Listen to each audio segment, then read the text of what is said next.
ዛሬ እስኪ ስለ ሺያ ቅቤ አንዳንድ ነገሮችን እናውራ። ሰላም የማወቅ ደጉ ተከታታዮች እንዴት ናችሁ? ረዴት ነኝ። መጀመሪያ ሺያ ቅቤ ምንድነው የሚለውን ነገር እንመልከት። ሺያ ቅቤ እንግዲህ ከሺያ ዛፍ የሚገኝ ፍሬ ውስጥ የሚወጣ ተፈጥሯዊ ቅባት ነው። የሺያ ዛፍ ደግሞ የሚገኘው በብዛት በምዕራቡ አፍሪካ ነው። ቅቤው በጣም ጥራት ያለው ለስላሳ፣ በቫይታሚኖች እና በፋቲ አሲዶች የበለጸገ ነው። ፍሬው ከደረሰ በኋላ ፍሬውን ይሰበስቡትና ይቆሉታል። ከቆሉት በኋላ ይቀቅሉታል። ከዛ በኋላ እየጨመቁ ቅባቱን ከውስጥ ያወጡታል። መጨረሻ ላይ ወፍራም ነጭ ወይንም ደግሞ የዝሆን ጥርስ የሚመስል ከለር ያወጣል ማለት ነው። ይሄንን ቅቤ ትንሽዬ በእጃችን እንደዚህ እንወስድና እጃችን ላይ እንደዚህ አድርገን በምናሽበት ሰዓት ሙቀት ሲያገኝ እንደዚህ ይቀልጣል ማለት ነው እና ቆዳችንን እንቀባዋለን።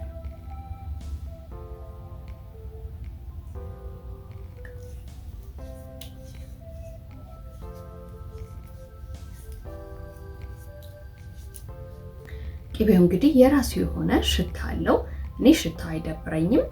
የሚጣፍጥ ሽታ አይደለም ያለው፣ የሚያስጠላም አይደለም ለኔ፣ ግን የራሱ የሆነ መዓዛ አለው።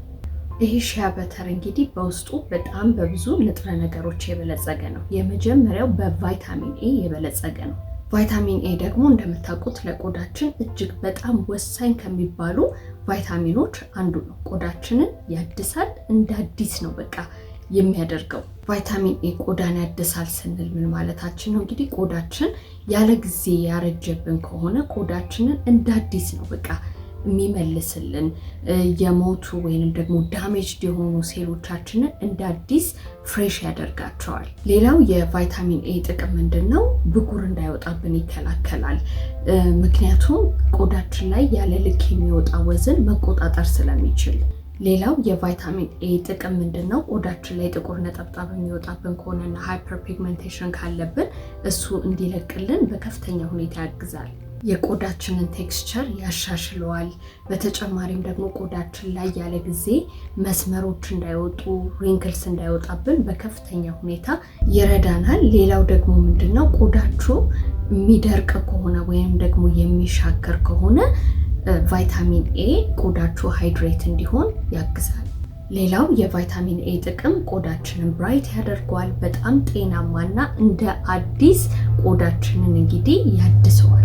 ሌላው ሺያ በተር እንግዲህ በቫይታሚን ኢ የበለጸገ ነው። ቫይታሚን ኢ ደግሞ በውስጡ ስትሮንግ አንታይ ኦክሲደንት ስላለው ለቆዳችንም ለፀጉራችንም ወሳኝ ነው። ቆዳችንና ፀጉራችንን ከሚጎዱ ነገሮች ይጠብቃል። ሌላው ደግሞ ሺያ በተር በቫይታሚን ኤፍ የበለጸገ ነው። ያ ማለት ወሳኝ ፋቲ አሲድ በውስጡ አለ። ይሄ ማለት ለቆዳችንም ለፀጉራችንም ምግብ ማለት ነው። ቆዳችንንም ፀጉራችንንም ያለሰልሰዋል። ሌላው ደግሞ በሺያ በተር ውስጥ ኦሌክ፣ ሊኖሌክ እንዲሁም ደግሞ ስቴሪክ አሲድ አለ። እነዚህ ደግሞ ጤናማ ቅባት ስለሆኑ ፀጉራችንንም ቆዳችንንም ተፈጥሯዊ በሆነ መንገድ ሞይስቸራይዝ ያደርጉታል። እንግዲህ ሺያ በተር በዓለማችን አለ ከሚባል በጣም ጤናማና ቆንጆ ሞይስቸራይዘር ከሚባሉት ውስጥ ነው።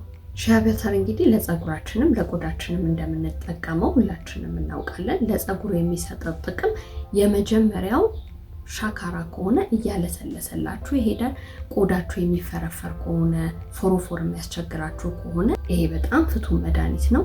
እንዲሁም ደግሞ ፀጉራችሁ ቶሎ ቶሎ የሚሰባበር የሚከሰከስ ከሆነ እንዲሁም ደግሞ ጫፍ ጫፉ የሚሰነጣጠቅ ከሆነ በቃ ሺያ በተር መድኃኒት ነው።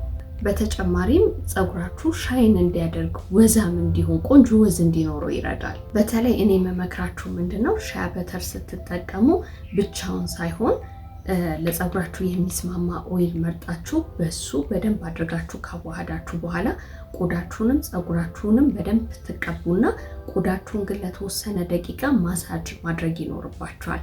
ያንን በምታደርጉበት ሰዓት የፀጉር እድገታችሁ እንዲፋጠን ያግዛል። በተለይ ደግሞ ፀጉራችሁ በእሳት ተጎድቶባችሁ ከነበረ ፀጉራችሁን ይሄንን ቢያንስ በሳምንት አንድ ጊዜ በየሳምንቱ ሺያ በተር ከሆነ ግብአት ጋር እየቀላቀላችሁ ፀጉራችሁን ብትቀቡት ከፍተኛ የሆነ ለውጥ ነው ፀጉራችሁ ላይ የምታዩት። ለቆዳችሁ ቀደም እንደነገርኳችሁ ነው እንግዲህ ይሄ በብዙ ቫይታሚኖች እና በፋቲ አሲድ የበለጸገ ስለሆነ ለቆዳ በጣም ወሳኝ ነው፣ ምንም ጥያቄ የለውም። በተለይ ደግሞ ደረቅ ቆዳ ካላችሁ፣ ደረቅ ቆዳ ሰውነታችሁ ላይ ካለ ያሳክካችኋል። እንደገና ደግሞ ይሄ ኤግዜማ የሚያስቸግራችሁ ሰዎች ካላችሁ ይሄንን ብትሞክሩት ከጊዜ በኋላ እረፍት ነው የምታገኙት። ቆዳችን እንዳያረጅ በጣም ወሳኝ ነው። ኢንፍላሜሽን፣ ሬድነስ ከቆዳችን ላይ ይቀንስልናል። ግን ተቀብታችሁት ቁጭ ማለት ሳይሆን ማሳጅ ማድረግ እንዳትረሱ።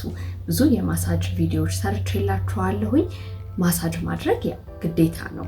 ሌላው ደረቅ ተረከዝ ከሆነ ያላችሁ እዚህ ኤልቧችሁ አካባቢ ነጭ የሆነ እየደረቀ የምትቸገሩ ከሆነ ከንፈራችሁ የተሰነጣጠቀባችሁ ሰዎች ይሄንን ተቀቡ። ሻያ በተር በጣም አሪፍ ሞይስቸራይዘር ነው፣ ይመልስላችኋል። ይሄንን ካልን ምን አይነት የፀጉር ታይፕ ላይ አፕላይ እናድርገው የሚለውን ጥያቄ ደግሞ ልመልስላችሁ። እንግዲህ ዌቪ፣ ከርሊ እንዲሁም ደግሞ ሻካራ የሆነ ፀጉር ከሆነ ያላችሁ፣ በተጨማሪም ደግሞ በኬሚካል ፀጉራችሁ በጣም ለተጎዳባችሁ ሰዎች ሻያ በተር ብትቀቡ በጣም አሪፍ ነው። ስትሬት እና ለስላሳ የሆነ ፀጉር ያላችሁ ሰዎች ደግሞ ተጠቀሙት፣ ግን አታብዙት። የቆዳ ታይፓችሁ ኖርማል፣ ደረቅ፣ ሴንሲቲቭ እንዲሁም ኮምቢኔሽን ከሆነ ይሄንን ሻያ በተር መጠቀም እንችላለን። ነገር ግን ኦይሊ እና ለብጉር ተጋላጭ የሆነ ስኪን ከሆነ ያላችሁ በጣም ትንሽዬ አማውንት ብቻ ነው የሚበቃችሁ። ስትጠቀሙት መጠንቀቅ ይኖርባችኋል። በየምን ያህል ጊዜ መጠቀም እንችላለን የሚለውን ደግሞ ስመልስላችሁ ሻካራ የሆነ ፀጉር ከሆነ ለምሳሌ ያላችሁ በሳምንት 3 ብትጠቀሙት አሪፍ ነው የሚሆነው። ግን ኖርማል የሆነ ፀጉር፣ ያልተጎዳ ፀጉር ከሆነ ያለን ደግሞ በሳምንት 1 በቂ ነው። ፀጉራችሁ ብቻ ሳይሆን የራስ ቅላችሁ በጣም የሚደርቅባችሁ፣ የሚፈረፈርባችሁ፣ ፎሮፎር የሚያስቸግራችሁ ሰዎች ካላችሁ በሳምንት 3 ብትቀቡት እመክራችኋለሁ። ምክንያቱም በጣም ቆንጆ ሞይስቸራይዘር ስለሆነ ቆዳችሁን በደንብ አድርጎ ስለሚያረሰርስላችሁ ያንን እያጠፋላችሁ እየቀነሰላችሁ ይሄዳል።